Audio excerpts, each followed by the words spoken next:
Hey everybody, how's it going? It's lunchtime, so you know what that means. Another great episode of Lunchtime Talk with Steve. And actually, I got some good news for you guys too, because now we're on podcasts as well. We're on Anchor, Spotify. Oh gosh, now you can pretty much find Lunchtime Talk with Steve just about anywhere. All right, and if there's somewhere that you want to find us and you're not seeing us, let me know, and I'll definitely be able to get on that whatever platform it is.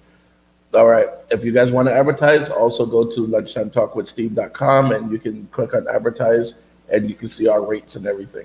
All right. But we're gonna be talking to Gary again today, Gary McDonald. We like the conversation because we have real conversation.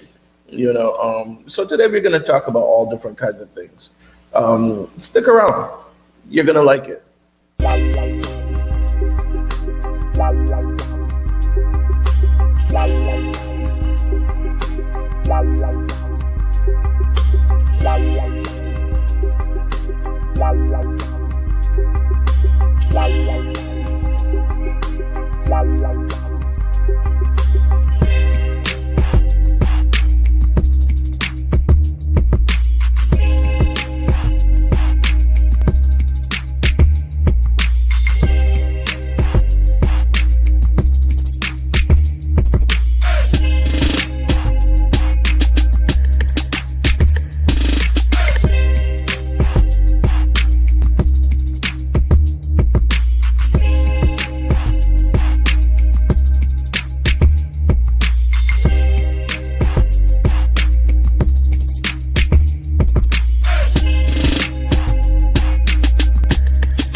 All right, we are back, and again, like I said, we're gonna bring in Gary, and you know how it is. We always enjoy having Gary on the show.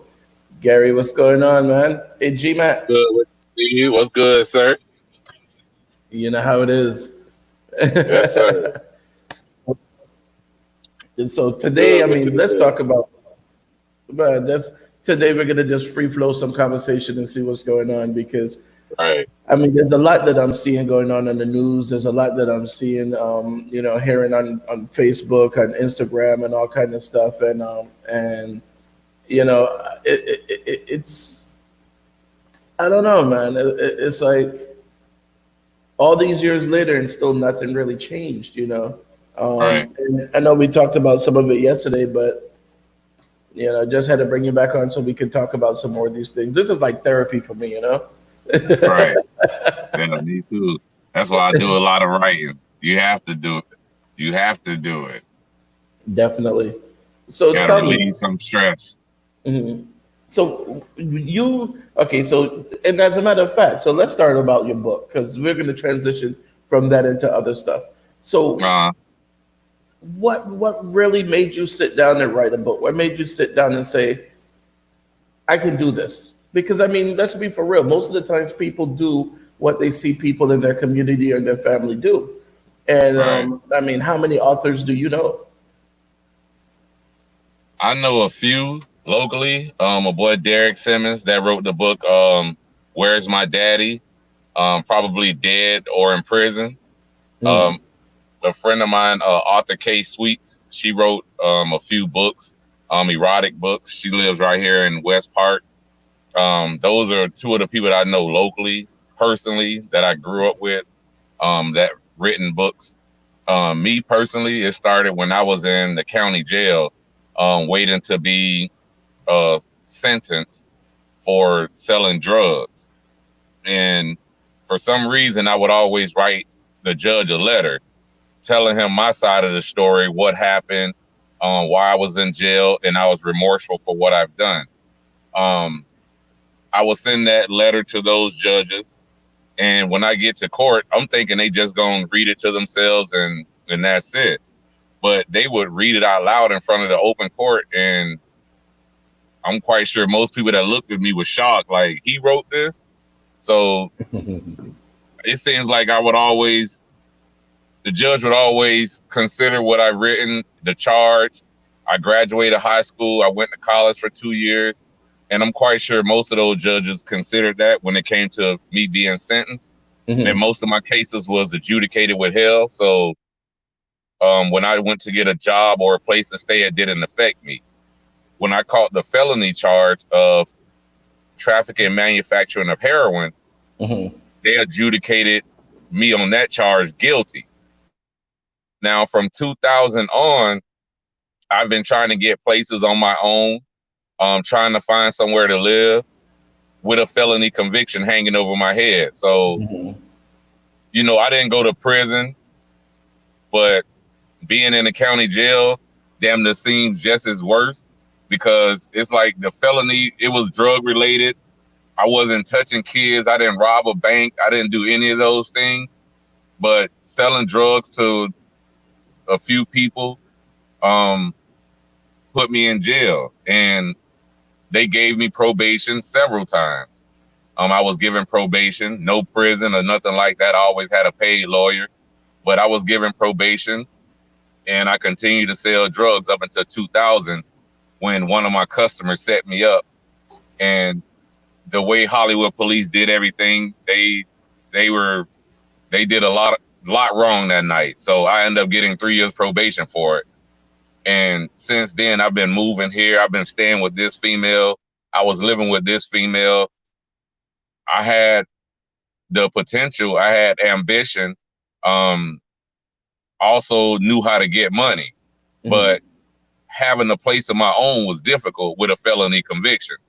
So with that felony conviction, um, I was learning all the ins and outs, the do's and don'ts about how to move out here. So from 2000, I haven't sold drugs. I haven't gotten any drug related charges. Um, but again, they don't care when it comes to me having a place to stay or me finding a decent job. mhm, So while I'm out on the streets, I was living at my sister's, sleeping on the couch for a while, but I still wanted my own place. So I would meet females that, had their shit together. They had nice places. And I would ask them, can I stay with them? And they would say, yeah. And they was like, just get on your feet or whatever. Don't have no girls in my place. That type of conversation. You can hold a car. Don't have no girls in my car. But they gave me everything that I needed to be successful or to get on my feet, with the system kicking me in the butt and telling me, no, I can't work here. I can't do that. I never had a problem up until then, as far as getting a job or a place to stay. So I had to use my looks. I had to use my charm, all of those things just to be able to find somewhere to stay. And I ran across some really good girls. Some of them had a lot of baggage. They were fighters. They were abusive. Um, some wanted to be in open relationships. mhm, I learned about swinger relationships. I learned about all of these different things. For real, I learned about all of these different things mhm. being with these different females. You know what I'm saying? They were introducing me to all sorts of shit. I'm like, wow. So While I'm moving pillar to post, I'll be living with one girl, I meet another girl. The girl that I'm living with, she might be a headache. Something might not be right with her. The relationship might be off. Whatever the case is, I'm already looking for an exit. You know what I'm saying? So, yeah, she counting her days before it's over with her. She was counting her days.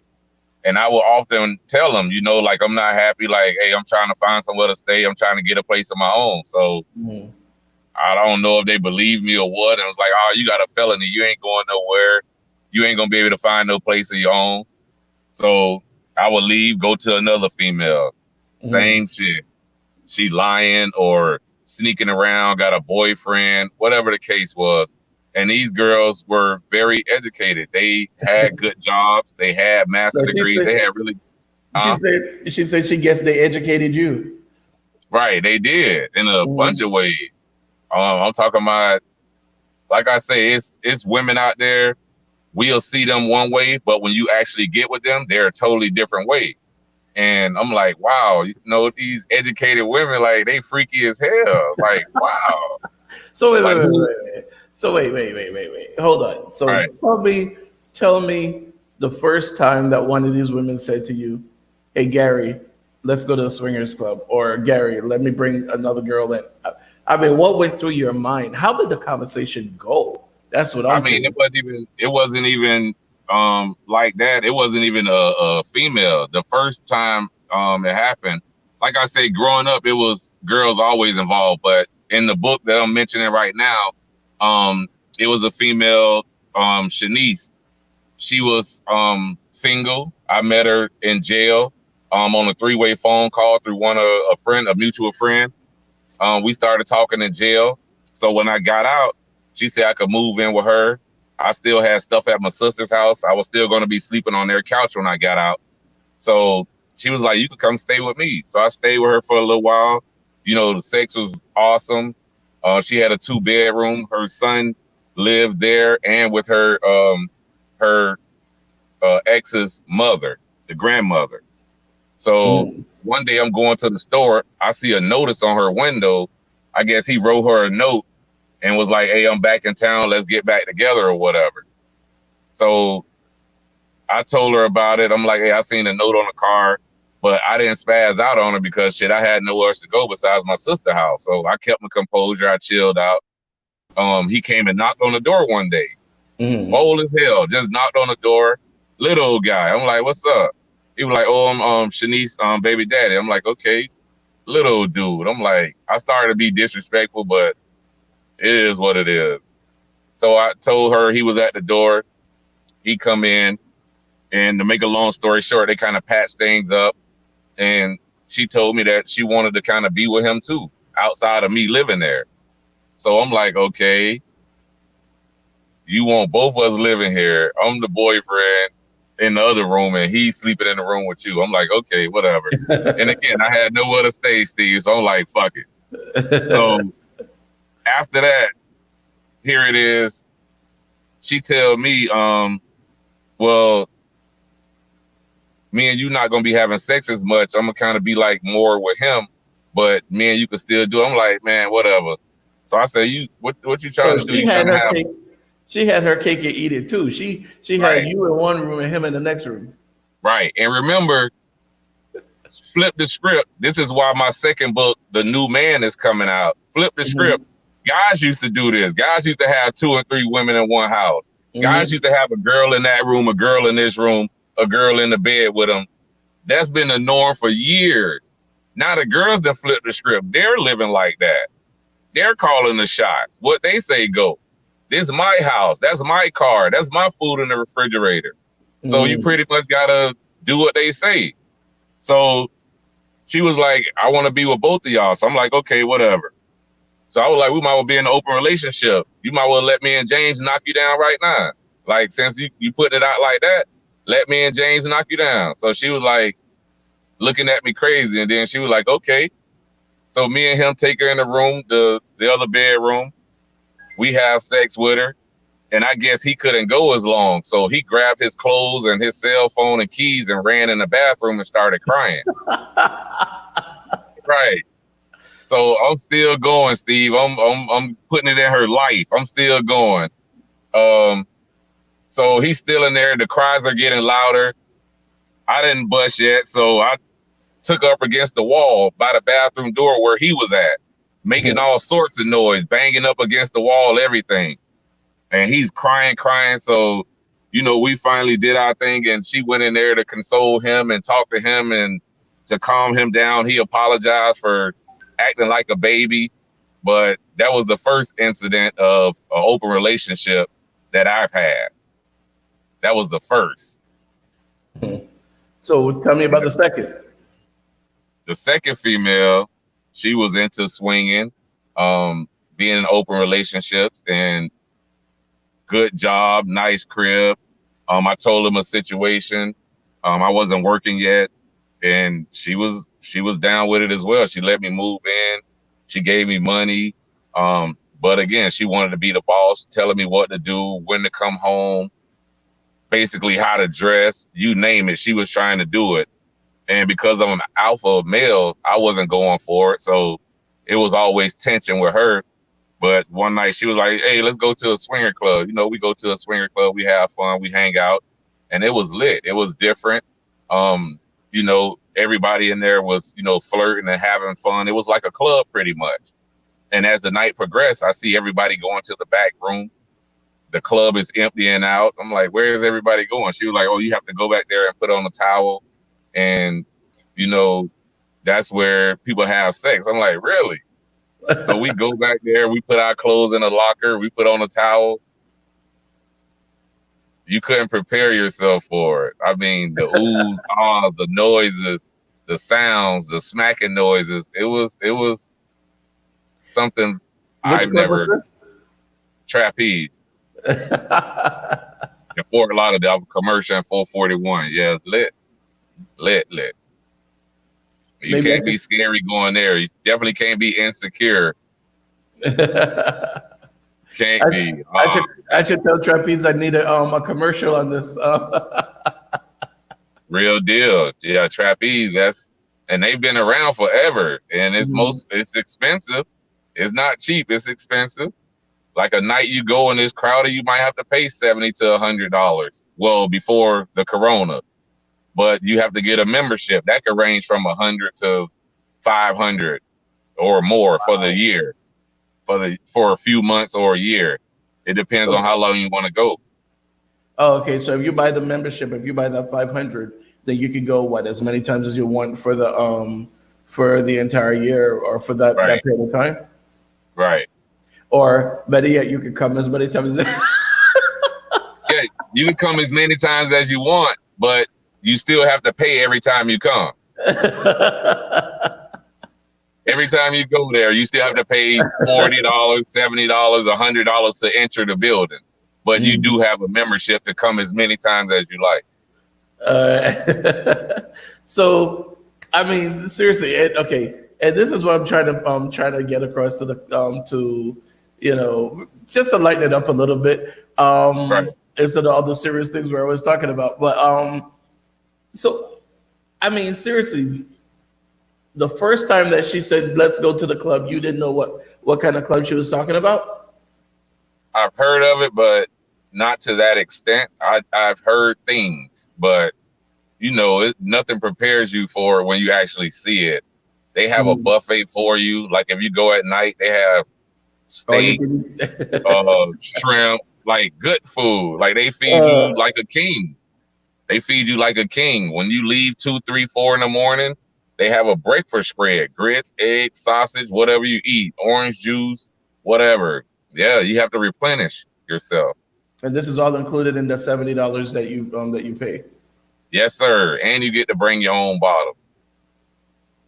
Me and my girl bring our bottle. They put a wristband on us. We drink out of it. We could share it with other people if they're socializing with us. We could share with other people, but everybody have a wristband with the number on the bottle. So, okay, so you and your girl go there now? No. Okay. So you and the girl that you were with then you're talking about, because you said you and your girl. Right. Well, the one that I'm with now, she's in a more professional setting.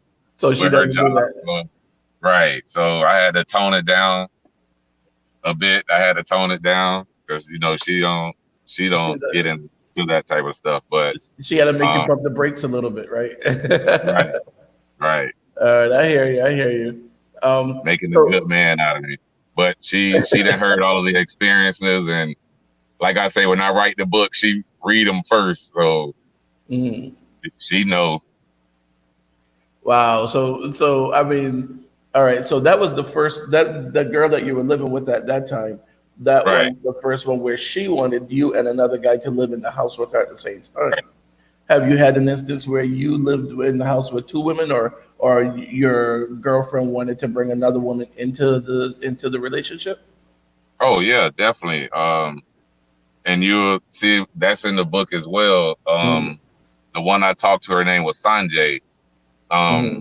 we dated. I called a job one day, looking for a job. Rather, I used to work there before, and she answered the phone, and immediately I'm like, "Wow, like I love your voice," and she was like, "I love your voice too." So I went up to the job, and I was like, "Who is Sanjay?" And they was like, "Right there." I'm like, "Okay." Long hair, green eyes, pretty complexion, nice Mm-hmm. body. I'm like, okay, this my type.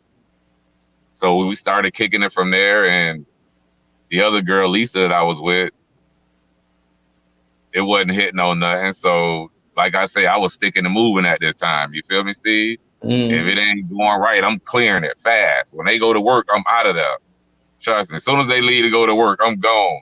That way, there's no fighting, no bleaching my clothes, none of the crazy stuff that come with the crazy stuff that come with departures. Yeah, Yeah, they women, yeah.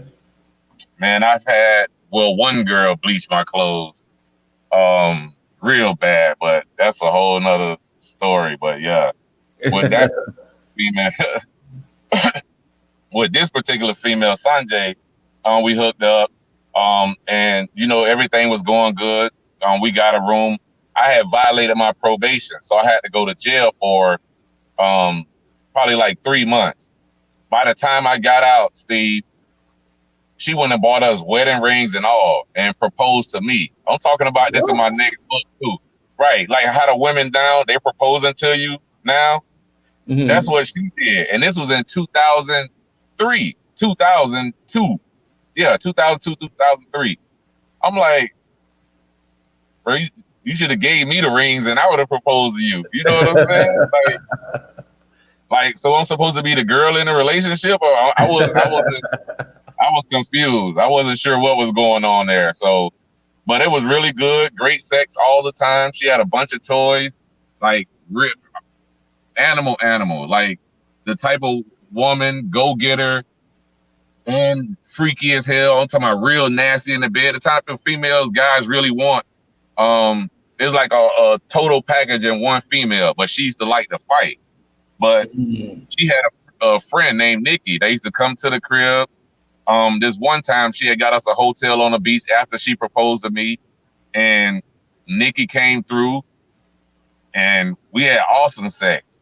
So Sonya get drunk supposedly, and she had Nikki try to set me up. Like Nikki was flirting with me while Sonya was passed out. She had Nikki flirting with me like she wanted to be with me, and they was trying to set me up like for us to exchange numbers and everything. So when Sonya was asleep, me and Nikki was still having sex. We had sex probably 2, 3 more times on the balcony. People was watching everything. So while we out there on the balcony, people watching, we go back in, we take a shower and everything. The next morning we're eating breakfast, and Sonya, she was like, "Oh, Sanjay was like, you had a good night, huh?" I was like, "Yeah," and she was saying, "You enjoyed my friend?" I'm like, "How you know I Yeah. enjoyed? How you know I enjoyed your friend?" I'm like, "Yeah, I enjoyed her." I said, "Was I not supposed to have sex with her after you went to sleep? You didn't give me any ground rules or any do's and don'ts. You just brought her over and we went at it. You and her went at it by yourself. Why me and her couldn't do it?" She was like, "Oh, I was just asking," but she was talking like in a condescending way. She was like being real smart with it. So I'm like, okay. So I'm like, was they setting me up? Mm-hmm. But she still didn't come out and say it. So the day going on, I go downstairs. I meet a girl at the little bar. They come over. We leave. I go home. They drop me off. They go to Nikki's, one of her friends' house, have sex with him. She don't come home till like that morning. What? So she come home. I'm like, where you been? She was like, I know you ain't questioning me, and you had sex with my friend, and you exchanged numbers trying to get with her on the side. What? I'm like, come on, man. But we got over that. We stayed together for a few more years. But this one instance, she told me this guy she dated, married guy, a lot of money, millionaire, stayed on the beach. He used to come through, and she used to have sex with him with a strap on. What? Right, right. And he used to pay good money for it, like real good money, real good money. Yeah, bro. Gee, she said that he ain't doing a lot of guys into that. I'm telling you, bro. A lot of guys, a lot of guys, and it'll take females to tell you. Guys are not gonna necessarily tell you that, but females will definitely tell you. They'll put them out there. Trust me. But yeah, she had a lot of wild stories, man. Like she grew up in different foster homes. Her mom was deported back to Spain at an early age, so she had a rough life. And she only dated older guys. She never dated guys her age, like guys that were 15, 20 years older than her. And they looked out for her, money, apartments. So she always had a good life, always had a good life. But yeah, she told me a lot of wild stories, man, a lot of wild stories. But that Wow. was one of the first threesomes, like real good threesomes that I had with her and her friend Nikki. Hmm. Yeah, my life been a movie, man. It's been a whole I'm telling you, yeah. so tell me more about your life story. Tell me a little bit more about Gary, about what helped to mold Gary to the person that he is today, to the man that he is today. You know. right. All of those instances, different relationships, growing up in the church. Um, Man, we were very religious. My daddy had us in church at least 3, 4 times a week. He used to be in the streets and gangs and stuff back in the days, and he didn't want that for us. So we were in church a lot. We sold donuts for the church. Good family. My stepmom ended up cheating in '93. We were at a laundromat and the phone rang. I answered the phone, and the guy asked for her. And this is also in the book. And they were talking on the phone. I mentioned it to my dad. By the time I got home, they had got into a fight and she was leaving. And from that point on, it was downhill from there. He asked me to quit school, get a job, and help him pay bills. I'm like, I only got one more year left. I'm going to the Navy. Here it is. I got 6 guys coming in with me. I'm like, why would you want me to quit school and get a job? Like, that's crazy. So I moved with my mom um, my 11th grade year in '93. And I started selling drugs to pay for prom and, to put money in my pocket. And I was also going to leave a bunch of money before I left to go to the military. Hmm. Um, right after graduating high school, greatest moment of my life, the first to graduate out of her kids. Um, a week before I left to go to the Navy, E6 was my rank. I went to jail for the first time selling drugs in Hollywood, crack Oh cocaine. wow. A week before I left, Steve, I was supposed to leave in August. I begged them to leave early because I felt something wrong. I'm like, man, I might get hurt out here. I watched that movie, Boys in the Hood. Remember, Ricky got killed right before he went to college. Yeah. So I always had that in the back of my mind, me being in the streets. And I didn't want that to happen to me right before I excelled in my career. And a week before I left, sure enough, I went to jail my first time for possession of cocaine. I was booked. By the time I made it to the jail cell, the Navy guys were already coming in there taking me out. They took me to magistrate court. I didn't have to bond out or anything. They gave Mm. me 18 months probation and told me to do drug court, a BART program. I agreed. I went there every day for probably 2 weeks. They were sticking needles in my ear. They said it was acupuncture. It's supposed to take away the urge for selling drugs or doing drugs. I gotta laugh at that one. Acupuncture is going Steve, to take away the urge for selling drugs. I mean, seriously? Steve, your guess is good as mine. I questioned it a bunch of times. I'm like, I could see about taking away urges from doing drugs, but taking away the urge for selling drugs, I wasn't a psychologist or anything, but I just didn't get the correlation between the two. But while I'm going there, I'm paying my court costs for my probation. I noticed the guys were selling drugs at the program. They were like, man, we making a lot of money after the meeting's over with, after we do the 12 steps. We selling drugs right here in the park. I'm like, get out of here, bruh. Steve, I was Wow. bumping right at the program. I'm taking drugs to the program every day. By this time, I got a car and all. So I'm taking drugs with me. I told the recruit I wasn't interested in the Navy no more. You're like, I could make money right here. I don't need to go to the Navy. Man, I'm good. I said I might get killed though. Who knows? I said, man, I'm good. So they gave me 18 months probation, and between the drug court program and Adam Street over in Hollywood, I was making a killing. So going to the military is the last thing on my mind. Like, for some reason, I knew I was better than that. I mean, not saying the military is bad, but I see a lot of people come back and they're not in their right minds when they come back. So I put a lot of things in perspective with that and probably use it as an excuse more, but I decided not to go. And I had a great life selling drugs, crack, heroin on the streets. My name was still ringing bells to this day. People probably still think I sell drugs. You know what I'm saying? Like, once they got in their head, it's there. I guess that's why a lot of these white people or a lot of these apartment complexes and business owners look at it the same way. Like, once a drug dealer, always a drug dealer. It's like, no matter how long ago, it was 20 years ago that I sold drugs. I haven't sold drugs since, but you can't make people think that. You know what I'm saying? By the way you dress, by what you drive, people are still going to think that you're selling drugs. But like I said, I definitely had a good life. But what pushed me towards this point where I'm at now, I've been in the health insurance industry 17 years without a certificate, without a license, working under someone else's license, and made a good living.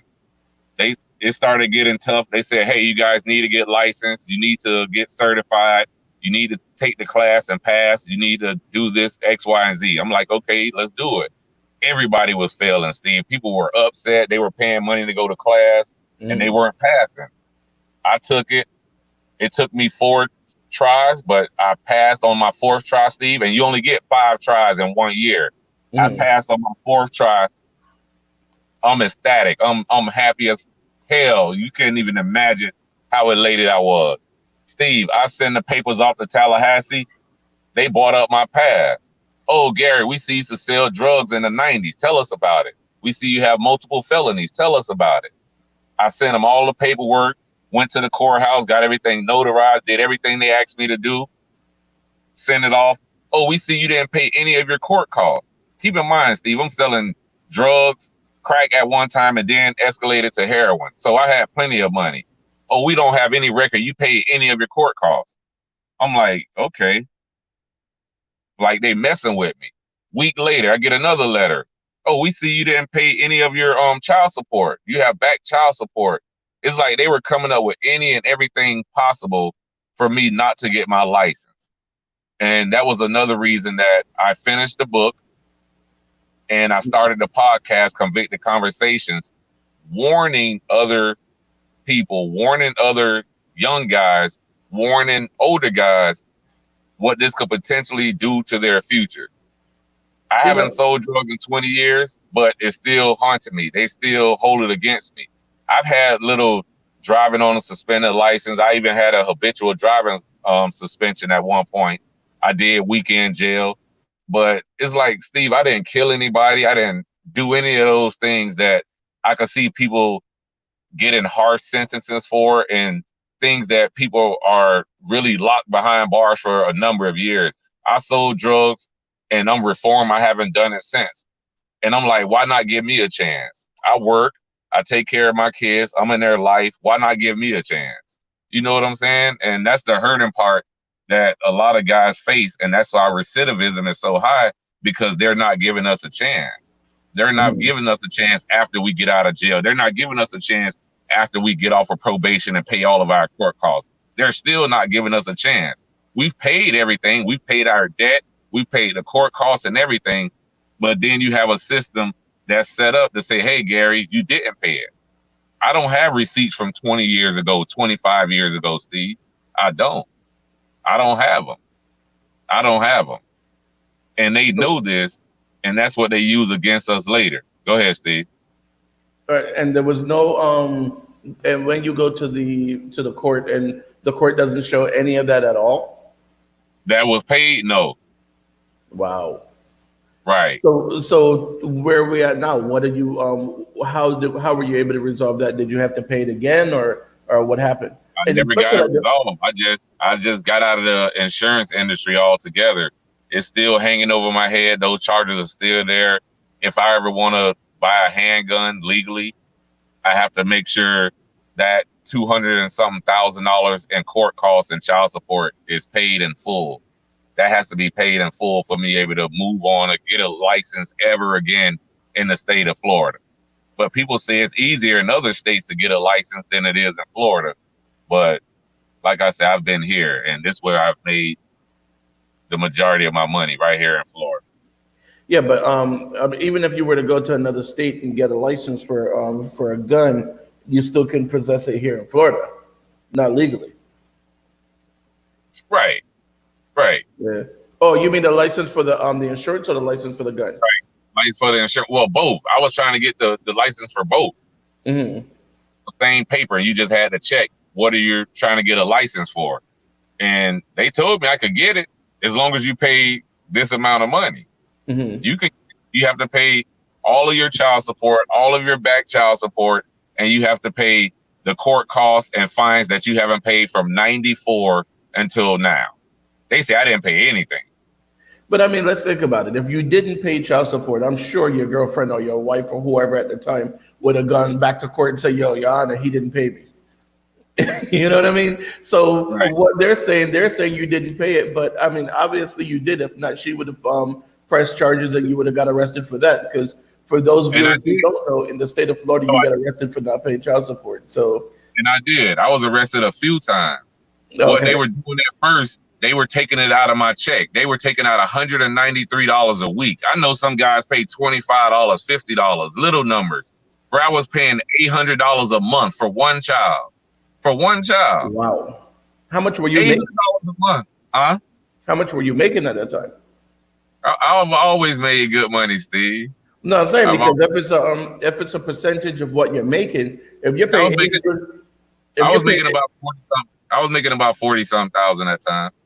All right, because I'm saying if you're paying $800 a month, but you're bringing home, $10,000 or $5,000. If you're bringing home $5,000 a month or whatever, then that's a difference. But if you're bringing home, $2,000 a month or $1,500 a month, and they take $800, then that's unlivable, And they didn't care. I tried to get it modified on numerous occasions. I even went and got a lawyer that specializes in child support. Bro, I went there, did the child support the hearing with them. Bro, the child support lawyer, the judge was yelling at my lawyer like she knew her stuff. She had a book this thick, Steve. She was giving it to him. He started yelling at her. So I got upset. And he said, if you say one more word, I'm gonna lock you up for contempt, and I'm gonna make you watch every child support case from here on out for the rest of the day. So naturally, I was quiet. I didn't say anything else. Right? Yeah, I got quiet quick. But I'm just saying, like, I came in with a lawyer this time to get it modified. She helped a bunch of other people. Why not me? Why I can't work with me? So it's like every time I turn around, the state of Florida seemed like they had it out for me. And I'm one of the good guys. I'm not in the streets. I'm out here advocating for police and the community to be together. I'm out here doing a bunch of stuff, Steve. You would think some of that stuff would pay off or some of that stuff would count for something, and it don't. They don't care. They don't care. I'm not out here wilding, going to jail every week They don't hear me with no violent crimes and no violent charges. I'm not out here for that. I'm out here for the right reason, or the real reason, which is to stop police brutality, to keep particularly young black men out of jail, because we all know we have the highest number of incarcerations, and it's going to keep going up until the hood change. We have to change in our own hood. We can't expect white people to do it. We can't expect the school system to do it. We have to do it within our own neighborhood, Steve. We have to. These kids have to be better than what they've been in the past. They have to be, Steve. It's imperative that they change right now. If they don't, the police shootings are going to continue. They're going to continue to kill each other, which is a whole nother topic that a lot of people don't like to talk about, because they say where there's disparities, there's crime, or where there's disparities, there's violence. Indeed, but it don't have to be, Steve. It doesn't have to be. It doesn't have to be. We make it this way. We make it this way. The hood don't have to be this way. We make it this way. We don't have to live here. We don't have to play football and basketball to get out of here. We could use our academics. We could use our intellect and get out of here, Steve. We could build high rises and apartment complexes, houses, but none of us are talking about that. None of us are talking about it in these neighborhoods. All they know is football, basketball to get them out of here, to be rich. I had a conversation with the lady about that this morning on Facebook. We were going back and forth. I don't know if you saw the post that I did on Facebook, where it was saying that if we can build mega churches, how come we can't build mega schools and mega banks? Exactly. And this one lady, she I guess she took offense to it. I'm not sure, but she was like, oh, she had all these different things about, the churches are doing so much and yada yada yada and all that good stuff. But the thing is, you're right. We can do so much on our own. We can do a lot. Right. We have, again, we can have a mega church. A church can go up tomorrow and 100 people are going to be in there on Sunday. Right. And we should be able to do the same with our church, with our schools and our banks and different institutions that help to progress the community. Again, we have so much stuff that's going on inside the hood, if you will. There's so much money being generated. There's so much money that's there. You go to any flea market and you're going to see black people spending money every Saturday at that flea market. Every Saturday, whether it's on gold, it's on whatever, they're going to be in that flea market every Saturday. And if you notice in recent years, those have been disappearing. The ones in Miami are almost gone. 7th Avenue is probably still there, Oakland Park and the swap shop, but they're disappearing. Yeah, because 183rd flea market is gone. Derek was saying that you should run for city council. You should. I started, Derek. I was going to run for mayor in Hallandale. I found out that I can be a mayor with a felony conviction. You can. And right, I found that out. I think you mentioned it to me for the first. I think you the one brought it up to me, and I read about a few people, but I still have that money issue before I could move forward. You know what I'm saying? Right. If I ran across a millionaire right now, he said, Gary, I pay those fines. Do you still want to run for mayor? Man, let's do it. And I know I'll win. I know I'll win. I'm sure you will, because people are tired of the way things are. Right. Yeah. And then you can bring back some of the clubs to some of the swingers clubs to Hollandale. Oh, open a trapeze down at Hollandale, Trapeze South. Yeah, there you go. I don't know if the fiance will be cool with it. Hey, when that money start rolling in, you'll see. I know, right? All money, right? I'm pretty sure they make hundreds of thousands of dollars in a week. I mean, more. They make a killing, And that's just off of memberships, and they have them all over. It's not just right here. They have them in Georgia, Atlanta, everywhere. They're all over the place. For real, all over. Just people secret. They don't know. They don't want you to know that they're into that. Me personally, I never cared. Like whatever they want to know, they could know. I never cared. Donna says she would vote for you. You have experience and passion. Thank you, Don. I appreciate it. Yeah, man. I was watching the Rashard Brooks interview on CNN, and he was pretty much talking the same way. You know, he was with a group called Reconnect, and Van Jones presented it to him. And I mean, it's people out here really want to change, Steve. And like I said, we're not given the opportunity to change. They can change the narrative of what's going on out here, but they make more money and the prisons stay profitable, keeping a foot on our neck, if you will. They're gonna hand that money on to their kids. And that's I made a post yesterday, and I think I mentioned it to you, or maybe not. It probably was later in the day, but I was saying Black people are marching and protesting for their rights and equality, and white people are worried about equity. You know what I'm? They Yeah. not worried about getting shot in the head or shot in the back or shot at. You know what I'm saying? They're worried about equity and what they gonna pass on to their kids and generational wealth. Black people worrying about what I got. Black people worrying about what a neighbor got. Black people worrying about everything that's not conducive to them getting out of the hood.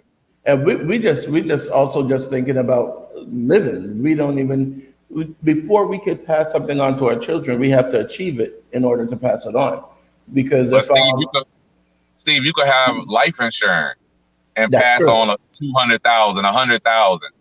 You know what I'm saying? Yeah. You could. That's a start. You could do it by that.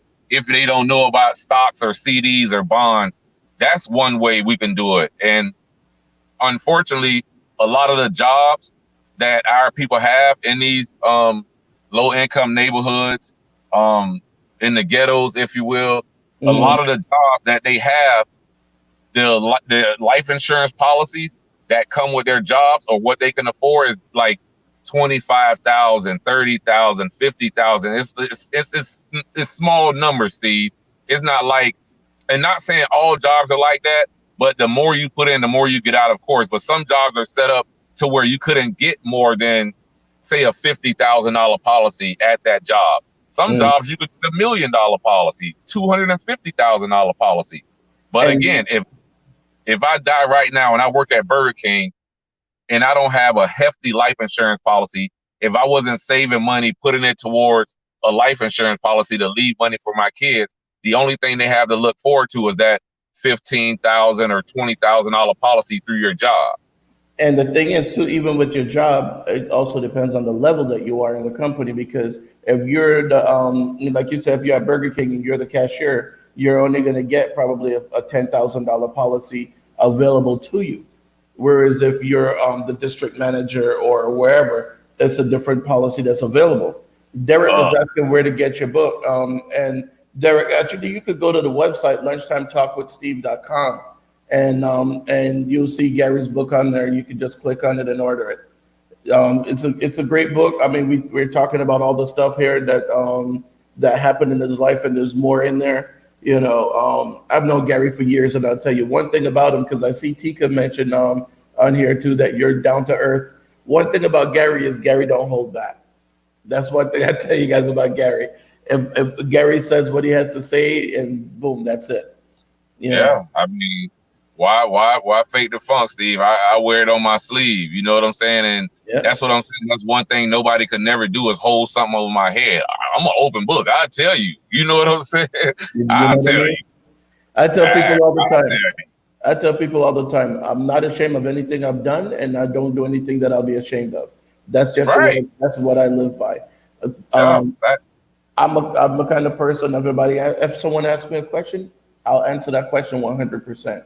And that's how you have to be, because you know what? Then you're gonna have that one person that remembers you from way back when you used to do whatever. And as soon as you try to do something, oh, I remember Gary. He used to sell on the corner. Oh yeah, he already told us all that.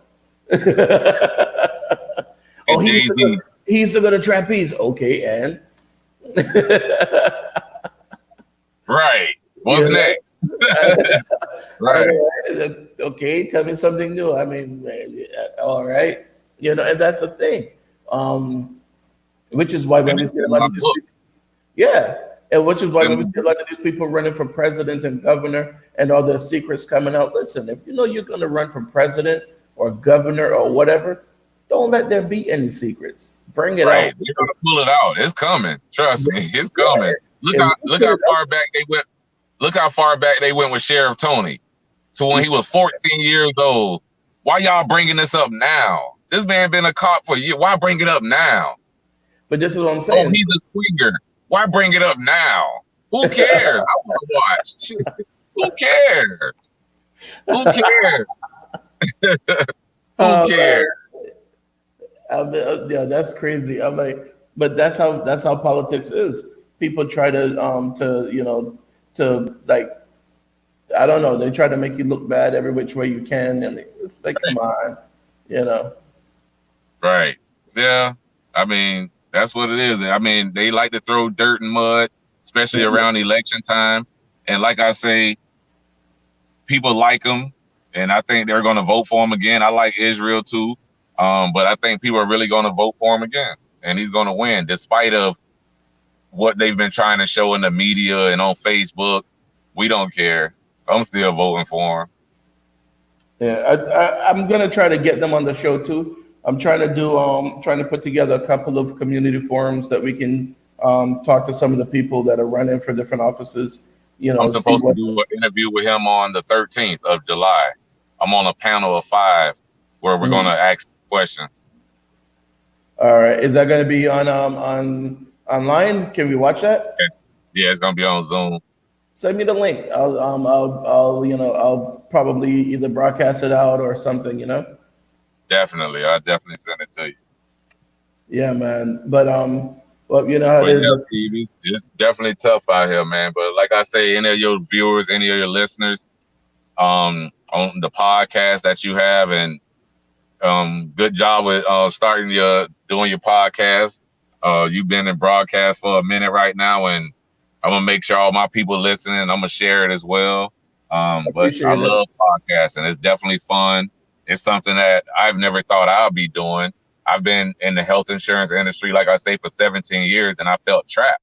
You know what I'm saying? And then here it is. I passed all the necessary steps to make a better future for me and my kids. And here it is. My past came back to haunt me again. You know what I'm saying? So Mm.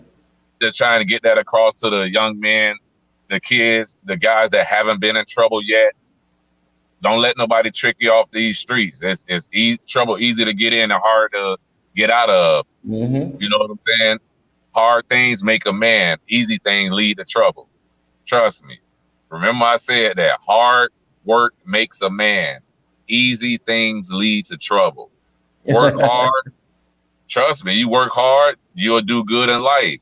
And you stay away from negative influences and people that's going to bring you down. If you stay away from that, a lot of these kids can be successful, but they don't know any better. They don't know it's anything outside of these hoods. They travel, they go to little clubs and they do little whoop de whoop, but they're not going to California to talk about business. They going to scam or they're going to steal. I want these kids to get out of here and go and try to have another life outside of Hallandale, outside of Hollywood, outside of Fort Lauderdale, outside of Dania, Miramar. Have another life outside of these areas. Life is so much more than what's projected on TV and what you guys see in those neighborhoods. Get from around there and see how other people are living. They're living really good lives with no crime, no robberies, no murders. They're living really good lives. And if you get from around some of these kids, you could do that too. If you hang around 8 broke people, you're gonna be the 9th. I promise you. Get around some millionaires. Get around some people that's doing good things. You know what I'm saying? If you hang around knuckleheads and you hang around people that's gonna keep getting in trouble, that's what your life is gonna be for the rest of your life. And when you calm down, that felony is still gonna be hanging over your head for the rest of your life until you die. Until you go in that grave, that felony is still gonna be hanging over your head. I promise you, at some point, if you watch Charlie Brown, you're gonna be feeling like Pigpen. No matter how many times you go home and bathe, no matter how many times you change clothes, you still feel dirty because that felony won't let you live. It won't let people see you clean. It won't let people see that you've changed and that you're reformed. So try not to get a felony. Stay away from jail. Stay away from prison. They're getting rich off of our back. Stay away from it. And society will be better. The neighborhoods will be better. And all of us could get out of here. We could get out of these bad neighborhoods. You don't have to live here forever. You don't have to be on Section 8. Get out of here now, if you can. Good. That was great. That was a great speech right there. I'm telling you. Hey, question though, real quick before we go. You talked about your podcast, and your podcast is doing very well. Tell us the different platforms you're on and your kind of listening audience and stuff like that because you're worldwide. I mean, people are listening to you all over the place. Yeah, man. People are really listening to me over in Canada, Ontario, Canada. Shout out to anybody over in Canada listening to me. I appreciate y'all. I did an episode Monday about the protests over in Canada and what's been going on. A few police have killed residents over there. The Royal Canadian Mounted Police. The people are not happy with them. They're upset, so they're protesting. And that was one of the episodes I did on Monday. But you could check me out on iTunes, iHeartRadio, Convicted Conversations every Monday, Wednesday, and Friday. I post episodes from topics around the world. I speak to people that have felony convictions, that have recently got out of jail, people that are reformed, that recently got out of federal prison. I talk to them about what they did to go to jail and what they're doing now with their time. And most of them are managers. They're writing books. I've inspired them to write books, and they're doing really well. They're not trying to go back to jail. And all I ask is that any of you out there, if you have businesses, if you have friends, white allies, if you have any of them on your team, man, just promote us. Let them know there's people out here that really want to change and that's trying to do good with their lives. They don't want to be bad. They don't want to go back to jail. But if they're not given the opportunities, that's where they're going to end back up. So if you could help us any way possible, any felons, do so. And like I said, listen to my podcast. I'm everywhere. I'm everywhere. Africa, you name it. They're listening heavy. They're listening. So just tune in every Monday, Wednesday, and Friday. I usually post around 6 a.m. every Monday, Wednesday, and Friday. And also have a YouTube channel, Convicted Conversations, Instagram, Convicted Conversations as well. And also stay tuned for my next book, The New Man, Role Reversals, The Rise of Feminism and the Fall of Masculinity. That's the second book. That's going to be some eye-opening stuff. Stay tuned. All right, so you guys, there you go. Convicted Conversations. You guys can look it up on YouTube. You can look it up on your favorite wherever it is you listen to your podcast. He's going to be on there. All right. There's a lot that he talks about. He has a lot of different guests from all over, and I'm telling you, it's great information. All right. I was doing the Facebook and YouTube and different things, and then Gary started telling me about Anchor, and I started getting into that as well. So you can check out the podcast version of this show anytime you want on Anchor, on Spotify, on any one of them. Just type in Lunchtime Talk with Steve. Let's see. Well, actually, there you go. Derek just said it may be a crapshoot, but tell him to start a GoFundMe, and he would donate to that. Oh wow! Dude, I never even thought of that. I never thought about either. Dude, start that GoFundMe. Yeah, Derek, I haven't been working. I just been out here selling books, helping anybody I can start their own podcast, write their own book. I've been putting in work. We've been doing protests. We've been on CNN twice, where we got, they said 10 of the SWAT team members resigned from the city of Hallandale.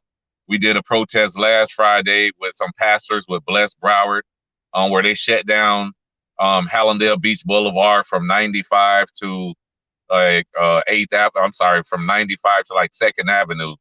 But it was a stretch. They rerouted buses and everything. So it went really well. No arguing, no fighting, none of those things. It was really well.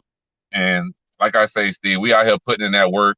And I never even thought about a GoFundMe. Like I said, I just been trying to help people. I haven't even thought about starting one. And it's not even being prideful. It wasn't even on my mind. But I definitely look into it, bruh. I definitely look into it.